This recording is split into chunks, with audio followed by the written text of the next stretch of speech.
नमस्कार दोस्तों, स्वागत है आप सभी का हमारे YouTube चैनल बायोगुरु पर। आज हम एक टॉपिक जानेंगे, बहुत ही इंपॉर्टेंट टॉपिक है युग्मक जनन, और उसका हम लेक्चर नंबर 1 देखेंगे। इसमें सबसे पहले तो हम युग्मक जनन की जो परिभाषा है, युग्मक जनन का अर्थ है, उसको समझेंगे और फिर उसका जो एक प्रकार है, पहला प्रकार शुक्र जनन, उसके बारे में अच्छे से चर्चा करेंगे। तो वीडियो एंड तक जरूर देखिएगा, और अगर चैनल को सब्सक्राइब नहीं किया है तो चैनल को सब्सक्राइब जरूर कर लें। तो चलिए वीडियो शुरू करते हैं। युग्मक जनन, इसमें युग्मक जनन से नाम, इस नाम से ही अर्थ बनाते हैं। युग्मक, दो शब्द हो गए, युग्मक और एक हो गया हमारा जनन। दो शब्द हो गए, युग्मक और जनन। अब युग्मक से हमने बना लिया जो गैमीट्स होते हैं, जो निषेचन करते हैं अगुणित, या आपने सुना होगा नर में शुक्राणु, नर में शुक्राणु होता है, और मादा में अंडाणु। ये जो होते हैं, इन दोनों को हम क्या कहते हैं? युग्मक कहते हैं। मनुष्य में दो युग्मक होते हैं, नर के अंदर होता है शुक्राणु और मादा के अंदर होता है अंडाणु, और इनके बाद में क्या हो जाता है? निषेचन हो जाता है। और दोनों जब निषेचन कर जाते हैं तो युग्मनज, जो द्विगुणित युग्मनज है, जो आगे जाके बेबी बनाता है, तो उसका निर्माण करते हैं। तो इसके लिए, उस निषेचन की प्रक्रिया होने के लिए हमें शुक्राणु और अंडाणु दोनों की जरूरत होती है, और ये दोनों होते हैं, ये हमारे युग्मक कहलाते हैं। यानी युग्मक कितने प्रकार के हो गए? दो प्रकार के हो गए। एक मेल गैमिट हो गया, यानी नर युग्मक हो गया, और एक मादा युग्मक। अब ये दोनों अलग अलग प्राणियों में बनते हैं। नर के अंदर शुक्राणु बनता है, मादा के अंदर अलग अलग अंडाणु बनते हैं। मतलब अलग अलग युग्मक अलग अलग प्राणियों में बनते हैं। और दूसरा शब्द है हमारा जनन। अब जनन का अर्थ समझते हैं। जनन का मतलब क्या होता है? निर्माण, किसी का भी निर्माण होता है तो उसको हम कहते हैं। जनन का मतलब हो गया निर्माण। यानी जो युग्मक हैं, जो शुक्राणु हैं, अंडाणु हैं, उनके निर्माण की प्रक्रिया जो होती है उसी को हम कहते हैं युग्मक जनन। आपको युग्मक जनन का ये जो अर्थ से परिभाषा हमने बनाई है, ये आपको अच्छे से समझ में आ गई होगी। युग्मक जनन किसे कहते हैं? युग्मकों के निर्माण को हम युग्मक जनन कहते हैं। युग्मक कितने तरह के हो गए? दो तरह के हो गए, एक तो शुक्राणु और एक अंडाणु। अब ये युग्मक दो तरह के हो गए, यानी दोनों के अलग अलग प्रोसेस है निर्माण की। तो यहां पर जो युग्मक जनन है वो भी दो भागों में बंट जाएगा। यानी नर के अंदर जो युग्मक जनन होता है, यानी नर के अंदर जो शुक्राणुओं का निर्माण होता है वो भी युग्मक जनन, और मादा के में अंदर जो अंडाणु बनते हैं, गैमेट बनते हैं, युग्मक बनते हैं, उनके निर्माण होता है, तो उसी को भी हम युग्मक कहते हैं। लेकिन इनका अलग अलग नामकरण भी है। जैसे अगर हम शुक्राणु की बात करें तो यहां पर हमने क्या पढ़ा? युग्मक के निर्माण की प्रक्रिया को हम युग्मक जनन कहते हैं। इसी तरह से नर के अंदर जो शुक्राणु बनते हैं तो उसके निर्माण को हम क्या कहेंगे? शुक्र जनन। यहां पर मैं लिख देता हूं नर शुक्राणु। नर के अंदर जो शुक्राणुओं का निर्माण होता है उसको हम क्या कहते हैं? शुक्र जनन कहते हैं। और दूसरा मादा, मादा के अंदर अंडाणु बनते हैं, तो अंडाणु का जो निर्माण होता है मादा के अंदर, उसको हम कहते हैं अंडजनन। तो आज हम पढ़ेंगे शुक्र जनन, जो पहला टॉपिक है। अब आपको समझ में आ गया होगा कि युग्मक जनन जो है, जो गैमेट्स हैं उनके फॉर्मेशन की जो प्रक्रिया है, उस प्रक्रिया को हम दो भागों में बांट सकते हैं। क्योंकि युग्मक दो तरह के होते हैं, तो दो तरह के अलग अलग युग्मकों के निर्माण की प्रक्रिया भी अलग अलग होगी। तो उनको, उनकी जो प्रक्रिया है उनको हम पृथक पृथक नामकरण करते हैं। पहले का नाम है शुक्राणु, जो निर्मित होते हैं। शुक्राणु के निर्माण की प्रक्रिया को हम शुक्र जनन कहते हैं, जो नर के अंदर होती है। और अंडाणु के निर्माण की प्रक्रिया को हम अंड जनन कहते हैं। और फिर इन दोनों प्रक्रिया होने के बाद, यानी मादा, नर के अंदर शुक्र जनन हो गया, फिर मादा के अंदर अंड जनन हो गया। अब ये दोनों जो युग्मक बने हैं इनका निषेचन भी होगा, जिसे हम अगले चैप्टर में पढ़ेंगे। निषेचन नाम का टॉपिक है, उसमें पढ़ेंगे। अभी हम केवल क्या जानेंगे कि जो नर के अंदर शुक्राणु कैसे बनते हैं और मादा के अंदर अंडाणु जो है वो कैसे बनते हैं। उसके बाद क्या होता है? शुक्र जनन के द्वारा क्या बना जाता है? शुक्राणु बन दिया जाता है। शुक्राणु हमें पता है अगुणित होता है, यानी एन टाइप का होता है, और अंडाणु भी एन टाइप का होता है। अब इनका निषेचन हो जाएगा, इसके बारे में हम अगली वीडियो में पढ़ेंगे। और निषेचन होने से क्या होगा? n + n क्या हो जाएगा? 2n बन जाएगा। यानी यहां पर हमारे जो युग्मनज है उसका निर्माण हो जाएगा। अब वो जो युग्मनज बना है, अब वो आगे जाकर धीरे धीरे डेवलप होगा। उसके अंदर मोरूला, ब्लास्टुला, इस तरह की बहुत सारी अवस्थाएं आएंगी और बेबी का निर्माण हो जाएगा। तो अभी हम क्या पढ़ेंगे? केवल ये जो एन है, ये मादा के अंदर, नर के अंदर ये नर मान सकते हैं और ये मादा मान सकते हैं। तो सबसे पहले हम पढ़ेंगे कि इनका निर्माण कैसे होता है। तो सबसे पहले हम टॉपिक शुरू करते हैं शुक्र जनन का। शुक्र जनन, इसके बारे में तो अभी आपने जाना शुक्र जनन किसे कहते हैं। शुक्राणु के निर्माण को हम शुक्र जनन कहते हैं। अब शुक्राणु होता क्या है इसके बारे में हम पढ़ चुके हैं कि एक नर युग्मक होता है जो निषेचन के लिए आवश्यक होता है, जिसका निर्माण नर के वृषण में होता है। नर के वृषण में हमने बताया था जो वृषण होता है, जैसे हम यहाँ पर एक बार बना देते हैं, वृषण होता है उसके अंदर हमने बताया था, जैसे ये हम मान लेते हैं एक वृषण मान लेते हैं, यहाँ पर ये हम एक वृषण मान रहे हैं। जो नर के अंदर 2 वृषण होते हैं उनमें से हम एक वृषण मान रहे हैं। इनमें हमने बात की थी कि जो ये एक वृषण होता है ये 250 से 300 लोब्यूल्स यानी छोटे छोटे खंडों में बटा हुआ होता है। जो वृषण होता है उसमें 250 से 300 छोटे छोटे भाग पाए जाते हैं जिनको हम लोब्यूल्स कहते हैं। जैसे यहाँ पर बहुत सारे छोटे छोटे भाग पाए जाते हैं, 250 से 300। अब इसमें से मैं एक को दर्शा रहा हूं, जैसे एक कोई भी ले लो। अब उसको यदि हम काटते हैं, इस तरह से काट लिया और इसको ऊपर से अवलोकन करें, यहां से अवलोकन करें, इसका ऊपर से देखें, अनुप्रस्थ काट में देखें तो हमें अनुप्रस्थ काट में क्या दिखाई देता है। जैसे ये हम मान लेते हैं एक लोब्यूल है जो हमने ऐसे काट दिया है और उसे हम ऊपर से देख रहे हैं। जैसे मान लीजिए ये लोब्यूल है, अब लोब्यूल है इसको हम यहाँ से काट देते हैं और इस तरह से देखते हैं तो ये हमें कुछ इस तरह का दिखाई देता है। इसके अंदर हमने पढ़ा था 2 से 3 जो शुक्रजननी नलिकाएं जिसे हम सेमनीफेरस ट्यूब्यूल्स कहते हैं वो पाई जाती हैं 2 से 3। जैसे हम यहां पर मान लेते हैं इस लोब्यूल में मान लो 2 शुक्रजननी नलिकाएं हैं। अब जो शुक्राणु है नर के अंदर, जो शुक्राणु ए गुणित शुक्राणु है वो इन्हीं के अंदर बनता है, यानी जो शुक्रजनन नलिकाएं होती हैं इन्हीं के अंदर बनता है। इसके बारे में हम जान चुके हैं कि इसके अंदर कैसे बनता है, एक बार फिर से समझा देते हैं थोड़ा सा कम डिटेल। अगर आपको डिटेल में देखना है तो पीछे वाली वीडियोस लगातार देखिए, उसमें आपने अच्छे समझा रखा है कि शुक्राणु का निर्माण कहां पर होता है और कैसे होता है, कौन सा हार्मोन स्त्रावित होता है, ये हमने अंतःस्त्रावी हार्मोन में पढ़ाया था। एक बार छोटा सा डिस्कस कर लेते हैं यहाँ पर क्योंकि दोबारा आया है। तो यहाँ पर हमने पढ़ा था ये जो शुक्रजननी नलिकाएं हैं इनमें 2 तरह की कोशिकाएं पाई जाती हैं। जैसे मैं एक यहाँ पर शुक्रजननी नलिका लूं तो यहाँ पर इस तरह से कोशिकाएं पाई जाती हैं। 2 तरह की कोशिकाएं पाई जाती हैं।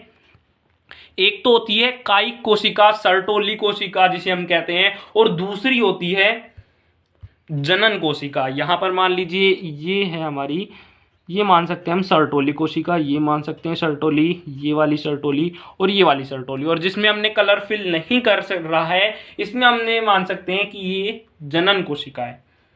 इसमें हमने बात की थी ये जो जनन कोशिकाएं होती हैं इनके अंदर कुछ आद्य जननी कोशिकाएं पाई जाती हैं, यानी स्टेम सेल पाई जाती हैं। जैसे मैं यहाँ पर एक शुक्रजननी नलिका दिखाऊं तो इसके अंदर मान लीजिए ये हमारी सर्टोली कोशिकाएं हैं और इनके बीच बीच में जो जनन कोशिकाएं हैं वो यहाँ पर मान लीजिए जनन कोशिका। अब जनन कोशिका हमने पढ़ा था किसको कहते हैं हम, आद्य जननी कोशिकाओं को, यानी स्टेम सेल को कहते हैं। स्टेम सेल, ये स्टेम सेल का एक गुण होता है। स्टेम सेल आपने सुना होगा बहुत बार नाम, आद्यजननी कोशिका जिसे हम कहते हैं। इसके अंदर क्या गुण होता है, जैसे एक कोशिका है, कोई भी हमारे शरीर की कोशिका है वो क्या करती है, कभी भी विभाजन करती है, कभी भी कोई भी अर्धसूत्री समसूत्री कोई विभाजन करती है तो वो क्या करती है, 1 का 4 हो जाते हैं। एक कोशिका के विभाजन के बाद 4 कोशिकाओं का निर्माण हो जाता है। सामान्यतः यही होता है, चाहे वो समसूत्री हो अर्धसूत्री हो, इस तरह से विभाजन हो जाता है। अब क्या होता है, ये इनकी पुत्री कोशिकाएं कहलाती है, यानी ये जो जनन कोशिका है इसके द्वारा किसका निर्माण हो गया, पुत्री कोशिकाओं का निर्माण हो गया। लेकिन स्टेम सेल जो है इनका एक विशेष ही गुण होता है। जैसे एक कोई कोशिका है, स्टेम सेल कोशिकाएं, मान लीजिए स्टेम सेल को मैं यहाँ पर डॉट से दर्शा रहा हूं, जैसे कोशिका है उसके अंदर डॉट है तो ये हमारी स्टेम सेल है।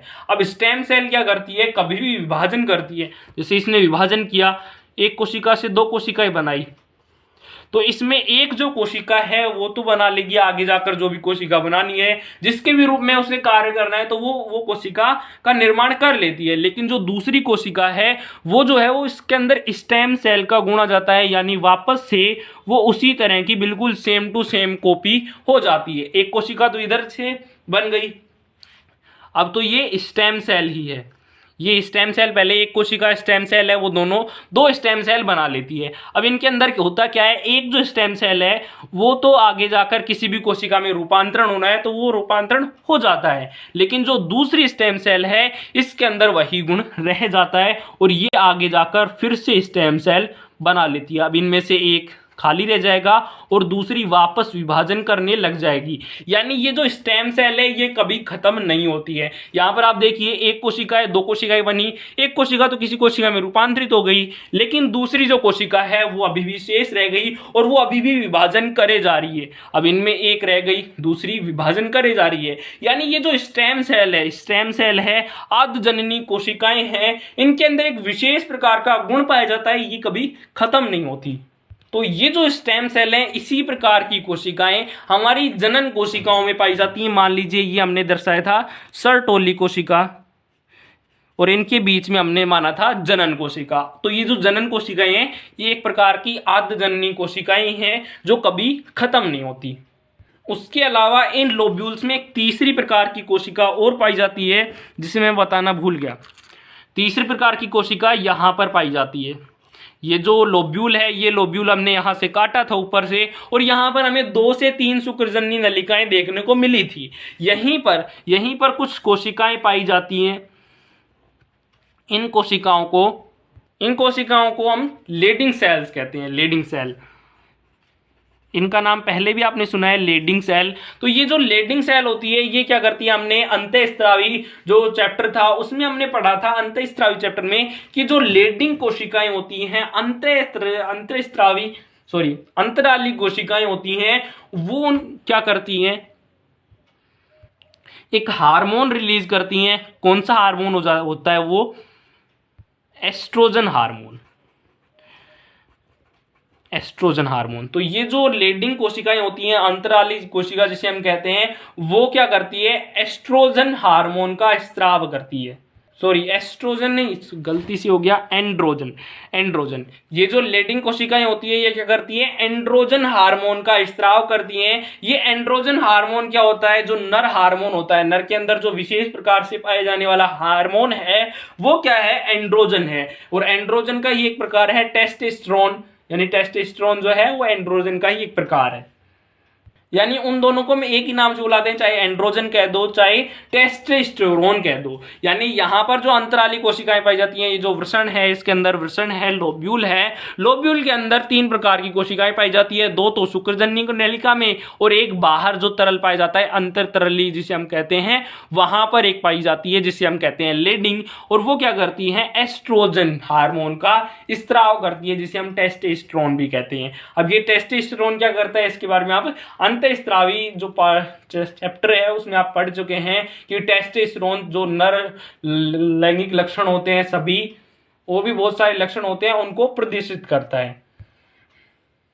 उसके अलावा हमने पढ़ा था यहां पर जो एंड्रोजन बनता है वो तो कुछ तो चला जाता है ब्लड वेसल के द्वारा पूरे शरीर में, लेकिन कुछ जो एंड्रोजन है वो यहीं पर रह जाता है और ये चला जाता है जनन कोशिकाओं के पास। ये हमने पढ़ा था, जनन कोशिकाओं के पास चला जाता है। जैसे यहां पर मान लीजिए ये हमारी लेडिंग सेल है और इससे जो एंड्रोजन निकला है वो कुछ तो चला गया है बाहर, जो बाहर तो नहीं कह सकते, ब्लड के अंदर चला गया और पूरे शरीर में पहुंच गया, और जो कुछ मात्रा में बचा हुआ एंड्रोजन है वो यहाँ पर चला जाता है जनन कोशिकाओं के पास, यानी स्टेम सेल के पास। अब स्टेम सेल के पास जाता है तो वहां पर स्टेम सेल जो है वो वापस से विभाजन करने लग जाती है। ये तो आपने देखा होगा टेस्टोस्टेरोन क्या करता है, या फिर इसको टेस्टोस्टेरोन को छोड़ो एक बार, इसमें आपने देखा होगा कि सुना होगा कि जो 13-15 साल की उम्र होती है तब से जो शुक्राणु उत्पादन है वो शुरू होता है।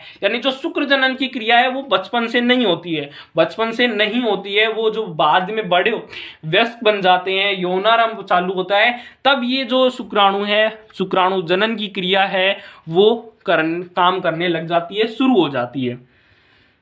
लेकिन उससे पहले नहीं होती है। उससे पहले क्यों नहीं होती है? क्योंकि जो हमारी स्टेम सेल है वो निष्क्रिय पड़ी है, यानी निष्क्रिय है, वो अभी विभाजन नहीं कर रही है। विभाजन कब करेंगी? जब एंड्रोजन आएगा। और एंड्रोजन कब आएगा? जब लेडिंग सेल जो है वो अपना एंड्रोजन डालेंगी। तो लेडिंग सेल के बारे में हमने पढ़ा था कि 13 साल या 15 साल की उम्र में ही लेडिंग सेल एंड्रोजन क्यों रिलीज करती है, तो इसके बारे में हम पढ़ चुके हैं। अब यहां से 13 से 15 साल की उम्र आ गई है। अब लेडिंग सेल जो है एंड्रोजन स्टार्ट कर देंगी, और एंड्रोजन से क्या होगा? जो स्टेम सेल निष्क्रिय पड़ी थी यहां पर जनन कोशिकाओं में, वो जो है वो सक्रिय हो जाती है। और सक्रिय होने के बाद में क्या करने लग जाती है? विभाजन करने लग जाती है। बहुत सारे विभाजन करते हैं और इस तरह की जो कोशिकाएं हैं उनका निर्माण कर लेती हैं।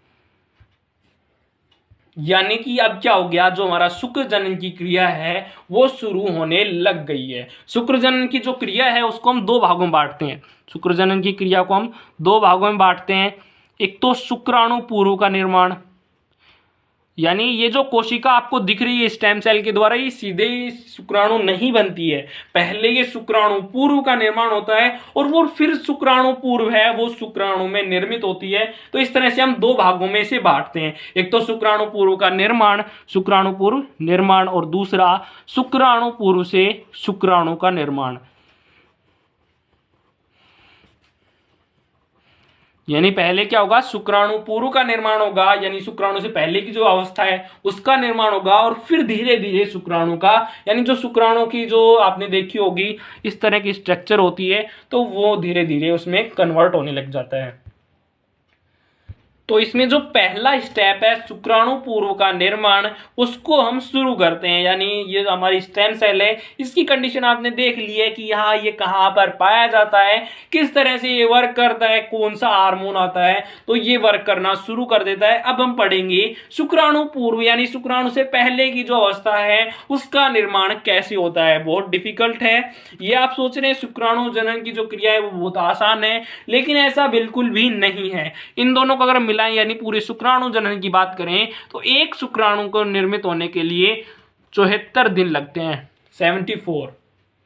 यानी कि जो लोब्यूल के अंदर, यानी इस लोब्यूल के अंदर जो शुक्रजननी नलिका पाई जाती है उसके अंदर जो स्टेम सेल पाई जाती है वो निष्क्रिय अवस्था में। अब वो धीरे धीरे प्रोसेस आता है। जैसे अब निष्क्रिय अवस्था में तो पहले क्या होता है, जो हमारा हाइपोथैलेमस है वो जीएनआरएच रिलीज करता है, फिर पिट्यूटरी जीएनआरएच में एफएसएच रिलीज करती है जीएनआरएच से, फिर एफएसएच क्या करता है, लीडिंग सेल को आगे प्रोसेस करने के लिए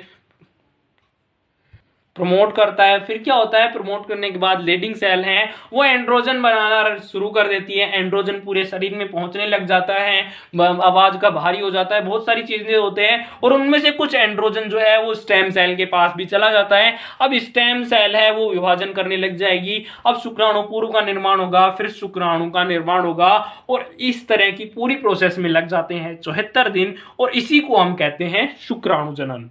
तो अभी ये तो समझ में आ गया कि एंड्रोजन जो है वो स्टेम सेल के पास पहुंच गया है, आद्यजननी को जो कोशिकाएं हैं उन तक पहुंच गया है। तो चलिए शुरू करते हैं इसको वापस से। जैसे ये मान लीजिए कोई भी स्टेम सेल है, कोई भी स्टेम सेल को हम इस तरह से दर्शा देते हैं आद्यजननी कोशिका को। अब स्टेम सेल के बाद जब एंड्रोजन पहुंच जाता है तो स्टेम सेल क्या करती है, विभाजन करने लग जाती है। जैसे हम यहां पर समझ लेते हैं, क्योंकि थोड़ा ग्राफ जो है, डायग्राम है वो थोड़ा बड़े होने वाला है, तो शुरू पन्ना जो है वो वहां से कर लेते हैं ताकि नीचे तक अच्छे से आ जाए। तो ये मान लीजिए हमारी कोई भी स्टेम सेल है, उसके अंदर कोई भी आद्यजननी कोशिका हम उठा लेते हैं। अब हमारा जो एंड्रोजन है वो यहां पर आ गया है। अब एंड्रोजन आने से क्या होगा कि ये विभाजन करने लग जाएगी। स्टेम सेल है वो क्या हो जाएगी, प्रमोट हो जाएगी, और प्रमोट होने से क्या होगा, स्टेम सेल जो है वो अपने समान कोशिकाओं का निर्माण करने लग जाएगी। मान लीजिए इसने 2 कोशिकाओं का निर्माण किया। अब ये शुरू में तो ऐसे नहीं है कि कोई भी कोशिका में रूपांतरित हो जाती है, ऐसा नहीं है। शुरू में क्या होता है, बिल्कुल same to same 2 stem cell बनती हैं, दोनों ही स्टेम सेल होती हैं, वो भी आगे विभाजन कर सकती हैं। यानी अभी ये स्टेम सेल है, अब ये आगे कन्वर्ट हो सकती हैं और नहीं भी हो सकती हैं। ये कोई कंफर्म नहीं है कि एक कन्वर्ट होगी दूसरी कन्वर्ट नहीं होगी, दोनों ही स्टेम सेल होती हैं। अब चाहे दोनों स्टेम सेल से आगे कुछ भी बन जाए या फिर आगे भी विभाजन कर लें, लेकिन होता क्या है कि स्टेम सेल जो है वो कभी भी खत्म नहीं होती है, खत्म कभी भी नहीं होती है, वो और कुछ भी हो सकता है उनके साथ। तो यहां पर दो कोशिकाएं बन गई। अब दो कोशिकाएं जो वापस से विभाजन करने लग जाएंगी और वापस से स्टेम सेल जो है वो बना लेंगी। अब इसमें से मान लीजिए ये तो तीन स्टेम सेल हैं, ये तो वापस से अपनी बनी रहती हैं स्टेम सेल, और एक जो है वो आगे जाकर वह शुक्राणु का निर्माण कर लेती है। मान लीजिए हमने तीन स्टेम सेल छोड़ दिए, तीन स्टेम सेल जो है वो आगे विभाजन कर लेंगी, या फिर मान लीजिए दो भी हो सकती है एक भी हो सकती है, लेकिन ऐसा कभी नहीं होगा कि जीरो की। तीन हो सकती है, दो हो सकती है, एक हो सकती है, या फिर एक हम ले रहे हैं। यहाँ पर जो तीन कोशिकाएं उनको हमने छोड़ दिया है, अब ये जो एक कोशिका है स्टेम सेल है, यही जाकर आगे शुक्राणुओं का निर्माण करेगी। और इसमें आपको एक बात ध्यान और रखनी है, अभी ये तो आप सभी को पता होगा, बताने की जरूरत नहीं है, कि हमारे शरीर के अंदर जितने भी कोशिकाएं होती हैं उनके अंदर जो भी केंद्र पाया जाता है, डीएनए पाया जाता है, उसके अंदर जो गुणसूत्र पाए जाते हैं उनकी संख्या आप सभी को पता है कितनी होती है, 46 होती है। यानी हमारी जो प्रत्येक कोशिका है वो कितने गुणसूत्र रखती है, 46 गुणसूत्र रखती है। यानी जो हमारी सभी कोशिकाएं हैं वो द्विगुणित अवस्था में होती हैं, 2n प्रकार की होती हैं। तो सीधी सी बात है कि जो स्टेम सेल है हमारे शरीर के अंदर पाई जाती है, स्टेम सेल है, वो भी कैसी होगी, द्विगुणित अवस्था में होगी, यानी 2n होगी। ये जो अर्धजन्य कोशिका है, स्टेम सेल है, ये द्विगुणित अवस्था में होगी। अब द्विगुणित अवस्था में स्टेम सेल का निर्माण किया है, same to same stem cell है, यानी उसके अंदर भी केंद्र के अंदर 46 गुणसूत्र है, वो भी द्विगुणित अवस्था में है। तो यहां पर ये भी हमारी द्विगुणित अवस्था में आ गई। अब ये भी एकदम सेम टू सेम इसी तरह की बना रही है, यानी ये जो यहां पर ये जो कोशिका बनी है ये भी कैसी है, द्विगुणित है। यानी यहां पर एक भी चेंजेस नहीं आया है। ये जो पहली स्टेम सेल है बिल्कुल सेम टू सेम इसी तरह की स्टेम सेल है, और बाकी तीन भी एक्स्ट्रा आ गई है। अब ये द्विगुणित अवस्था में, तो इसको हम क्या कहते हैं, सूत्री विभाजन कहते हैं। अभी हम समझाएंगे सूत्री विभाजन किसको कहते हैं, क्यों कहते हैं इसको सूत्री विभाजन। यानी यहां पर सबसे पहले क्या होगा, जब यौन आरंभ शुरू होगा यानी एंड्रोजन आना शुरू होगा, तो जो सूत्री विभाजन है वो कंप्लीट हो जाएगा, यानी बहुत सारी अन्य कोशिकाएं भी बन जाएंगी। हमने क्या किया है, तीन को छोड़ दिया है, एक को ही आगे हम प्रोसेस में लेंगे। अब ये जो कोशिका है सूत्री विभाजन के द्वारा जो कोशिका बनी है, इसको हम शुक्राणु मात्रक कोशिका कहते हैं। शुक्राणु मात्रक यानी शुक्राणु की माता तो शुक्राणु का निर्माण करेगी, तो हम कह सकते हैं शुक्राणु की माता, इसलिए हम इस कोशिका को हम कहते हैं शुक्राणु मात्रक कोशिका। तो ये जो शुक्राणु मात्रक कोशिका है, अब ये स्टेम सेल के बिल्कुल सेम टू सेम, अब ये इसमें कुछ चेंजेस होंगे और ये स्टेम सेल नहीं रहेगी, और ये धीरे धीरे अपना आकार जो है वो बड़ा कर लेगी, और ये अपने आकार से दो गुनी कोशिका जो है वो बना लेगी। सॉरी, यहां पर दो गुनी कोशिका बनाएगी तो गलत दिखा दिया। दो गुनी में तो इसका आकार दो गुना हो रहा है, ये संख्या में दो गुनी नहीं हो रही है। अपना जो आकार है वो अपने पोषक तत्व ग्रहण कर रही है, यहाँ पर जो पोषक तत्व पड़े हुए हैं उनको ग्रहण कर रही है, और अपने आकार में दो गुनी हो रही है, ना कि संख्या में। तो यहाँ पर संख्या में दो गुनी नहीं होगी, किसमें दो गुनी होगी, संख्या में, हाँ सॉरी, संख्या में दोगुनी नहीं होगी, आकार में दोगुनी हो जाएगी, यानी भी ये अब बढ़ जाएगी, दोगुनी हो जाएगी। और अभी भी ये कैसी है, 2n है, क्योंकि इसका जो आनुवांशिक पदार्थ है उसमें थोड़ा ना चेंज हुआ है, इसकी जो संरचना है उसी में चेंज हुआ है। तो संरचना जो है वो द्विगुणित, सॉरी संरचना है वो दोगुनी हो जाएगी, और ये कोशिका अब भी द्विगुणित रहेगी। अब इसको हम कहेंगे, ये जो कोशिका बनी है दोगुनी आकार में, इसको हम कहेंगे प्राथमिक शुक्र कोशिका। प्राथमिक शुक्र कोशिका यानी प्राइमरी स्पर्मेसाइट्स, अब क्या होगा, अब ये आकार में बड़ी हो गई है, तो आपने अगर कोशिका विभाजन का चैप्टर पढ़ा होगा तो उसमें आपने पढ़ा होगा कि जब भी कोई आकार में बड़ा होता है तो उसमें विभाजन होने लग जाता है, यानी यहाँ पर विभाजन जरूर होगा। और अभी आपने बताया था, अभी मैंने बताया था स्टेम सेल जो है वो द्विगुणित अवस्था में पाई जाती है। अभी भी बताया था स्टेम सेल द्विगुणित अवस्था में पाई जाती है, कोई भी कोशिका है वो हमारी द्विगुणित होती है। अब ये जो स्टेम सेल है, इस प्रोसेस में हम क्या पढ़ेंगे कि स्टेम सेल जो है वो युग्मक का निर्माण करेगी, यानी युग्मक जो है नर में हम बात कर रहे हैं तो शुक्राणु का निर्माण करेगी, मादा में बात कर रहे हैं तो अंडाणु में भी अंडाणु की निर्माण करेगी। और यहां पर हम नर के अंदर बात करें तो शुक्राणु का निर्माण होगा, यानी युग्मक का निर्माण होगा। और युग्मक हमें पता है कैसे होते हैं, अगुणित अवस्था में होते हैं, यानी एन टाइप के होते हैं। यानी स्टेम सेल हमारी द्विगुणित है और हमें बनाना है अगुणित। तो द्विगुणित से अगुणित बनाने के लिए हमें पता है किसका विभाजन की जरूरत होती है, अर्धसूत्री विभाजन की जरूरत होती है। अगर आपने नहीं पढ़ा है तो मैं यहां पर समझाने की कोशिश करता हूं थोड़ा सा। दो प्रकार के विभाजन होते हैं, अर्धसूत्री होता है एक, और एक होता है समसूत्री। अर्धसूत्री और समसूत्री विभाजन होता है। अब अर्धसूत्री, इन दोनों ही विभाजन में क्या होता है, एक जो कोशिका है दूसरी कोशिका है, इनमें होता क्या है, ये जो कोशिका है ये विभाजन करने लग जाती है। जैसे अगर हम इसको द्विगुणित अवस्था में माने, यानी इसके अंदर अगर हम 46 गुणसूत्र माने, इसके अंदर 46 गुणसूत्र माने, तो ये भी द्विगुणित अवस्था में होगी। अब इसको अगर हम विभाजन करवाएं तो समसूत्री विभाजन में क्या होगा, समसूत्री विभाजन में आपने पढ़ा होगा कि जो कोशिका है वो अपने समान दो पुत्री कोशिकाओं का निर्माण करती है। यानी समसूत्री विभाजन में क्या होता है, एक जो कोशिका है वो विभाजन करने लग जाएगी और दो पुत्री कोशिकाओं का निर्माण करेगी। अब ये जो दोनों पुत्री कोशिकाएं होती हैं ये द्विगुणित अवस्था में ही होती हैं, यानी 2n होती हैं। अपने समान दो अगुणित, अपने समान बोला है तो यहां पर द्विगुणित ही आएगा। अपने समान असमान कोशिकाओं अपने समान कोशिकाओं का निर्माण कर लेगी, तो इसको हम कहते हैं समसूत्री। तो यहां पर क्या होगा, 2n। लेकिन अर्धसूत्री विभाजन में क्या होता है, कोई भी जो कोशिका होती है अर्धसूत्री विभाजन के द्वारा अपने समान नहीं, अगुणित 4 कोशिकाओं का निर्माण करती है। यहां पर होता क्या है, अर्धसूत्री विभाजन में 2 चरण होते हैं। सामान्यतः अर्धसूत्री विभाजन के 2 चरण होते हैं, अर्धसूत्री 1 और अर्धसूत्री 2। अर्धसूत्री का जो स्टेप 1 है, स्टेप 2 भी कह सकते हैं इसको। तो अर्धसूत्री विभाजन में पहला जो स्टेप है उसके अंदर क्या होता है, एक जो कोशिका है वो 2 कोशिकाओं में विभक्त हो जाती है। लेकिन यहां पर होता क्या है, यहां पर तो द्विगुणित बनी है, लेकिन यहां पर होता क्या है, अगुणित कोशिकाएं बनती है। यानी अगर 46 गुणसूत्र हैं तो 23 गुणसूत्र इसमें और 23 गुणसूत्र इसमें आ जाते हैं अर्धसूत्री विभाजन में। ये हमारा स्टेप 1 है, स्टेप 1। अर्धसूत्री विभाजन का स्टेप 1 में क्या होता है, गुणसूत्र आधे रह जाते हैं पुत्री कोशिकाओं में। अब अर्धसूत्री विभाजन का जो स्टेप 2 है उसकी बात करते हैं। तो सेकंड स्टेप में क्या होता है, ये जो कोशिकाएं होती हैं ये बिल्कुल समसूत्री विभाजन करती हैं। यानी ये एक कोशिका है, अगुणित कोशिका है, तो 2 कोशिकाएं बनाएगा और वो जो दोनों कोशिकाएं हैं वो अगुणित होंगी। यहां पर n/2 नहीं होगा, n ही होगा। और ये भी कैसी बनाएगी, n बनाएगी, और ये भी n। यानी जो अर्धसूत्री विभाजन फर्स्ट स्टेप है उसका, उसमें तो क्या होता है, गुणसूत्र की संख्या आधी हो जाती है। लेकिन जो दूसरा स्टेप है वो बिल्कुल समसूत्री विभाजन के तरह ही है। लगता है आपको समझ में आ गया होगा कि अर्धसूत्री विभाजन और समसूत्री विभाजन में होता क्या है। तो चलिए मेन टॉपिक में चलते हैं। यहां पर हमारे क्या है, जो स्टेम सेल है वो द्विगुणित अवस्था में और हमें अगुणित बनाना है। तो अगर हम समसूत्री विभाजन करते हैं तो ऐसा संभव नहीं है कि समसूत्री विभाजन में जो कोशिकाएं होती है वो बिल्कुल सेम टू सेम उसी तरह की कोशिकाएं बनाती हैं।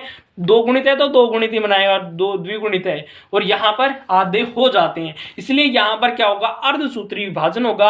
अब आपको समझ में आ गया होगा कि शुक्रजनन में अर्धसूत्री विभाजन आखिर होता क्यों है। गुणसूत्रों की संख्या आधी करने के लिए जो अर्धसूत्री विभाजन है वो होना आवश्यक है।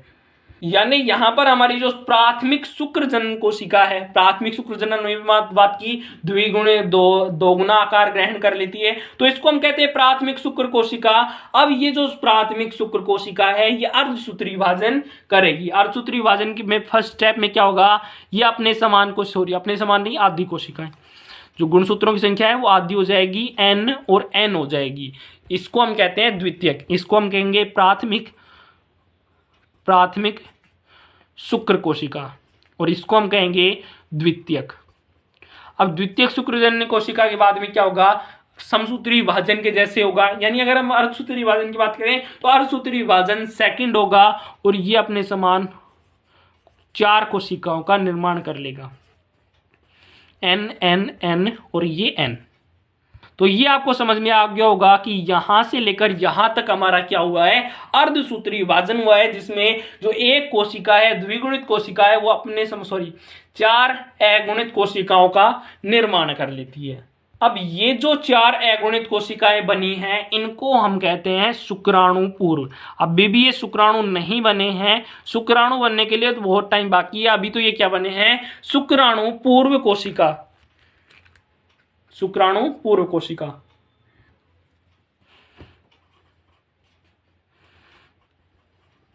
यानी हमारे शुक्र जनन का जो पहला टॉपिक है, शुक्राणु पूर्व कोशिका का निर्माण, वो हमारा कंप्लीट होता है। एक बार फिर से देख लेते हैं इसको। जो शुक्राणु जनन का पहला स्टेप है उसमें होता क्या है, स्टेम सेल अपने समान कोशिकाओं का निर्माण कर लेती है, बहुत सारी बना लेती है, इसका आगे बन सकती है। मान लो हमने उनमें से एक कोशिका ले ली। अब एक कोशिका ले ली, उसके बाद में क्या होगा, वृद्धि प्रावस्था आएगी। पहले तो क्या होगी, गुणन प्रावस्था, यानी जो यहां पर मैं लिख देता हूं, पहली जो स्टेप है वो क्या है, गुणन प्रावस्था। यानी सबसे पहले कोशिका जो है वो गुणन करेगी, अपनी संख्या में बढ़ोतरी करेगी, वरना जो स्टेम सेल है वो खत्म हो सकती है। तो खत्म कभी करना नहीं है हमें स्टेम सेल को, तो सबसे पहले गुणन प्रावस्था आती है। उसके बाद में ये जो स्टेम सेल बनी है, इसको हम क्या कहते हैं, शुक्राणु पूर्व कोशिका, शुक्राणु जनन कोशिका, शुक्राणु मातृक कोशिका। कंफ्यूज हो रहे हैं, शुक्राणु मातृक कोशिका, लेकिन एक दो बार रिपीट करोगे तो आपको याद हो जाएगा। शुक्राणु का निर्माण करेंगे, इसलिए हम कहते हैं शुक्राणु मातृक कोशिका। तो शुक्राणु मातृक कोशिका है वो क्या करेगी, प्राथमिक शुक्र जनन कोशिका का निर्माण करेगी, यानी यहां पर वृद्धि करने लग जाएगी, अपने आकार में 2 गुना कर लेगी। तो इसको हम कहते हैं वृद्धि प्रावस्था। और वृद्धि प्रावस्था के बाद में क्या होता है, परिपक्वन होता है। यानी जो हमारा बना है उसको हमें अगुणित भी करना है, तो इसके लिए हमें अर्धसूत्री विभाजन करना पड़ता है। तो ये जो क्रिया है इसको हम क्या कहते हैं, परिपक्वन। तो ये पहला जो स्टेप है वो कंप्लीट हो गया है। यहां पर हमारा शुक्राणु पूर्व कोशिका कंप्लीट हो गई है। अब इनसे हमें बनाना है शुक्राणु को। ये जो प्रत्येक कोशिकाएं हैं, ये सभी कोशिकाएं जो हैं वो अपनी अपनी शुक्राणु जो कोशिकाएं हैं वो बना लेंगी। यहां तक की प्रोसेस आपको समझ में आ गई। अब ये वाली जो प्रोसेस है, इससे इसका निर्माण, ये हमको समझना है। हमने यहाँ पर जो दिखाया था, हमने क्या दिखाया था कि ये मान लो हमारी शुक्र जननलिका, यानी एक लोब्यूल को हमने काट लिया है, उसमें 2 शुक्राणु जनन कोशिका है। ये आपको फील आ गया होगा कि शुक्राणु कोशिका हम किसे कहते हैं, शुक्राणु जनन कोशिका जी हम किसे कहते हैं। इसके अंदर 2 तरह की कोशिकाएं हमने बताया था।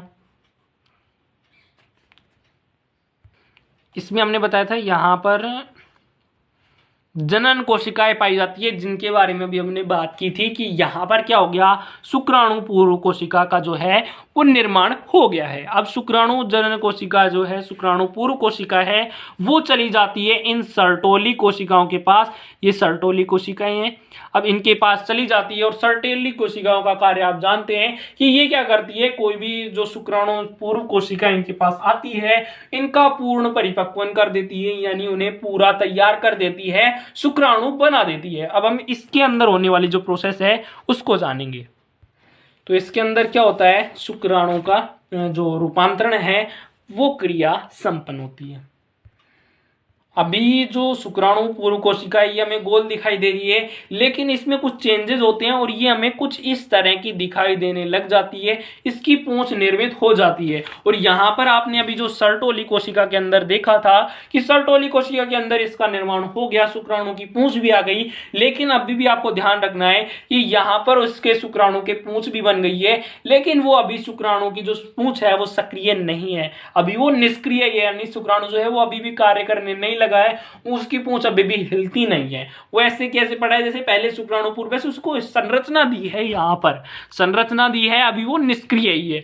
अब ये जाएगा कहां पर, हमने पढ़ा था ये जाएगा सीधा उसके पास वृषण के ऊपर जो एक स्ट्रक्चर पाई जाती है नलिकाकार, यहाँ पर जैसे हम बात करें वृषण की, तो इस तरह से ये कोमा रूपी एक संरचना पाई जाती है जहां पर शुक्राणु जो स्टोर रहते हैं, इसको हम कहते हैं अधिवृषण। तो ये जो अधिवृषण होता है इसके अंदर चला जाता है जब ये शुक्राणु, तो यहाँ पर इसका और भी अच्छे से परिपक्वन होता है और ये जो पूंछ निष्क्रिय यहाँ पर बनी है वो आगे जाकर सक्रिय हो जाती है, उसके बारे में बात करेंगे। अभी हम यहाँ पर जानते हैं कि इसकी पूंछ कैसे बनती है और इसको प्रॉपर जो शेप है वो कैसे मिलती है। तो अभी यहाँ पर शुक्राणु पूर्व कोशिका का जो निर्माण हुआ है वो किससे हुआ है, स्टेम सेल के पास से हुआ है, यानी स्टेम सेल है उसके द्वारा किसी तरह से यहाँ पर शुक्राणु पूर्व कोशिका बन गई है। यानी जो स्टेम सेल के अंदर जो आरएनए, डीएनए, गोल्जिकाएं बहुत सारी चीजें होती हैं, वो सारी जो चीजें हैं वो इसके अंदर भी विभाजित होती विभाजन के द्वारा इन कोशिकाओं में पहुंच जाती है और यहाँ पर शुक्राणु पूर्व कोशिका के अंदर भी वो आरएनए, डीएनए, प्रोटीन, इस तरह से बहुत सारी चीजें जो कोशिका के अंदर पाई जाती हैं वो सारी चीजें उपस्थित है। लेकिन उन सभी चीजों का शुक्राणुओं की कोई जरूरत नहीं है। शुक्राणु की क्या जरूरत है, प्रोटीन की, आरएनए की, इस तरह से बहुत सारी जो चीजें हैं कोशिकांग हैं उनकी आवश्यकता शुक्राणु को होती भी नहीं है और वो शुक्राणु पूर्व कोशिका के अंदर उपस्थित भी होते हैं। तो ये जो सर्टोली कोशिका अभी हमने जानी, सर्टोली कोशिका करती क्या है, जो शुक्राणु पूर्व कोशिका है उनमें से जो अनावश्यक पदार्थ होते हैं उन सभी को बाहर निकाल देती है। जैसे अगर हम पूरी प्रोसेस की बात करें तो पूरी प्रोसेस बहुत आसान है। ये शुक्राणु पूर्व कोशिका चली जाती है सर्टोली कोशिका के पास। अब वो जो सर्टोली कोशिका है इसका सिर उसके अंदर घुस जाता है, यानी मान लीजिए ये सर्टोली कोशिका है, इस तरह से बहुत सारी होती हैं। अब इसके अंदर मान लीजिए ये जो शुक्राणु पूर्व कोशिका है ये इस तरह से इसमें घुस जाती है, ठीक है, इसको अंदर पकड़ के रख लेता है।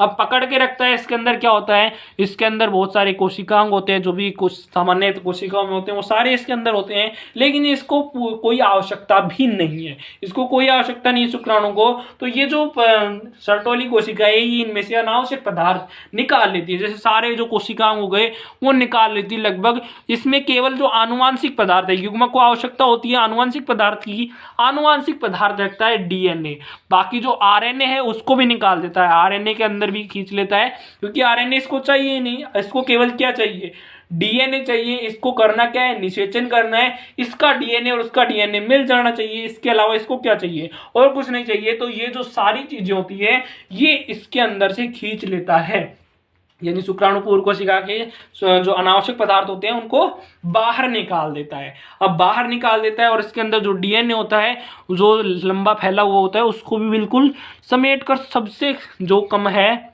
जितना भी कम हो सकता है उतना कम कर देती है। अब उसमें से ये जो कोशिका है इसके अंदर जो जीव द्रव्य पाया जाता है उसके अंदर बहुत सारी मात्रा में जल भी पाया जाता है, और जल भी यहाँ पर कोई भी काम का नहीं है, तो जल को अंदर खींच लेती है। इससे होता क्या है, मान लीजिए कोई भी गुब्बारा है, या मान लेते कोई भी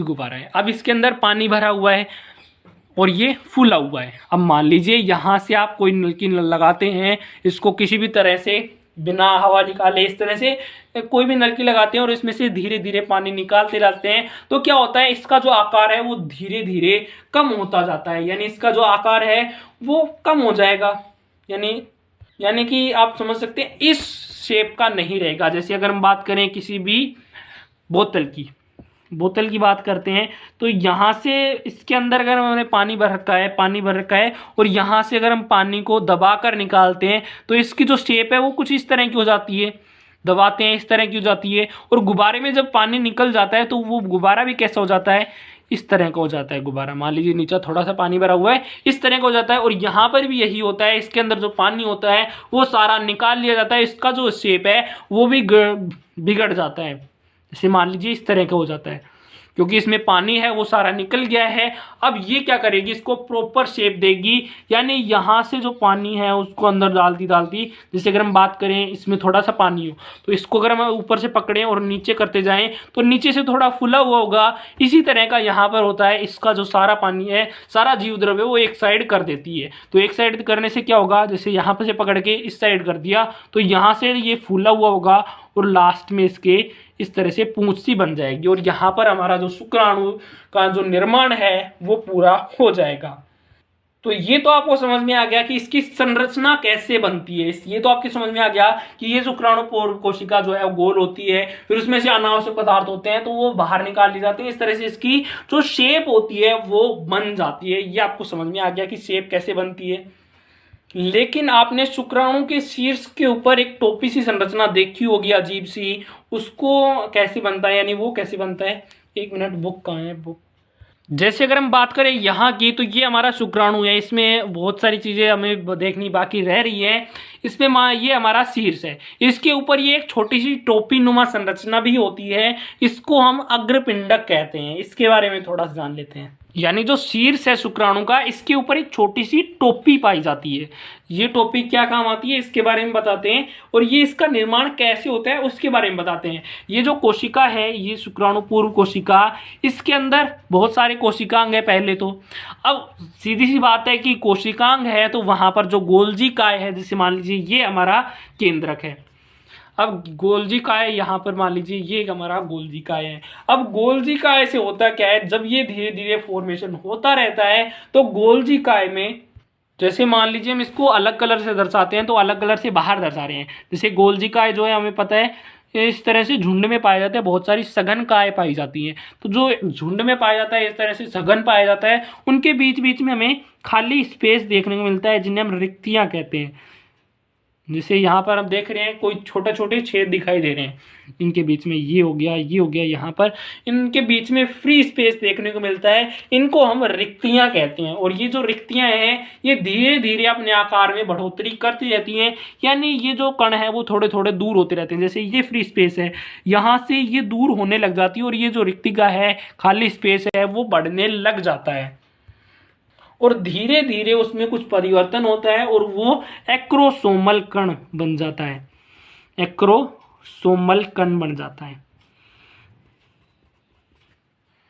और जब ये जो धीरे धीरे एक्रोसोमल कण बना है, इसके अंदर बीच में ये धीरे धीरे बड़ा होता जाता है और केंद्रक के पास, जैसे ही केंद्रक के पास आता है तो ये और अपना आकार बड़ा कर लेगा और ये कहलाएगा एक्रोसोम। एक्रोसोम कहलाएगा और ये धीरे धीरे केंद्रक से लग जाएगा और यहाँ पर ये जो एक्रोसोमल कण है ये इसके धीरे धीरे टोपी सी बना लेगा। ये जो अग्रपिंडक होता है ये किसका बना होता है, एक्रोसोम का बना होता है। अब ये एक्रोसोम पाया क्यों जाता है, ये शुक्राणु के शीर्ष के ऊपर ये टोपी क्यों पाई जाती है, इसके बारे में एक बार थोड़ा सा बता देते हैं। मान लीजिए ये हमारा अंडाणु है, क्योंकि युग्मक जनन हो गया। अभी हम युग्मक जनन के बारे में बात कर रहे हैं। युग्मक जनन में पढ़ा दो प्रकार का होता है, शुक्राणुओं का निर्माण, अंडाणुओं का निर्माण, शुक्र जनन, अंड जनन। तो शुक्र जनन के द्वारा हमारा ये शुक्राणु बन गया, अंड जनन के द्वारा हमारा ये अंडाणु बन गया। अब उसके बाद में क्या होगा, निषेचन होगा इन दोनों का। ये जब निषेचन करेंगे तो हमने पढ़ा है या फिर हमने नहीं पढ़ा तो आप पढ़ेंगे आगे कि जो अंडाणु होता है, वैसे आपने पढ़ भी लिया होगा कि ये अंडाणु के अंदर बहुत सारी कलाएं पाई जाती हैं, यानी इसके अंदर बहुत सारी भित्तियां पाई जाती है और बीच में इसका केंद्र स्थित होता है, ये आपने पढ़ा होगा। अब जो एक्रोसोमल कण है उसके अंदर क्या पावर होती है, उसके अंदर बहुत सारे एंजाइम पाए जाते हैं। अब जैसे ही निषेचन होगा, ये शुक्राणु इसके पास आएगा तो एक्रोसोमल कण है वो एक बात तो सबसे पहले कि शुक्राणु का एक तो रक्षा करेगी, टोपी है तो रक्षा करेगी, सीधी सी बात है। और दूसरी, यहाँ पर जब कला के अंडाणु के पास पहुंचेगा तो अंडाणु का केंद्रक और शुक्राणु का केंद्रक अभी दूर दूर है। अब अगर ये केंद्रक यहाँ से निकलकर यहाँ पर जाएगा तभी तो निषेचन होगा, तो यहाँ से निकलकर यहाँ तक जाने के बीच में यहाँ पर इसके बीच में बहुत सारी कलाएं आती है, बहुत सारी भित्तियां आती हैं। तो उन भित्तियों को दूर करने के लिए, उन भित्तियों को तोड़ने के लिए ये एक्रोसोमल कण पाया जाता है और ये क्या करता है, इसमें बहुत सारे एंजाइम होते हैं, वो एंजाइम इन भित्तियों को नष्ट कर देते हैं और ये केंद्रक जो है वो इसके अंदर चला जाता है, अंडाणु के केंद्रक के साथ संलयित हो जाता है और निषेचन की जो प्रक्रिया है वो संपन्न हो जाती है। तो आज का लेक्चर बस इतना ही। आशा है कि आपको ये समझ में आ गया होगा कि शुक्राणु जनन की प्रक्रिया है वो कैसे होती है, शुक्राणु का निर्माण कैसे होता है। अगली वीडियो में हम अंडाणु जनन के बारे में पढ़ेंगे, अंड जनन के बारे में पढ़ेंगे कि अंडाणुओं का निर्माण मादा के अंदर कैसे होता है। फिर उसके बाद में हमारा अगला चैप्टर चलेगा, अगले चैप्टर में हम निषेचन के बारे में पढ़ेंगे कि ये दोनों जो युग्मक हैं वो निषेचित कैसे होते हैं। तो पढ़ाई करते रहें।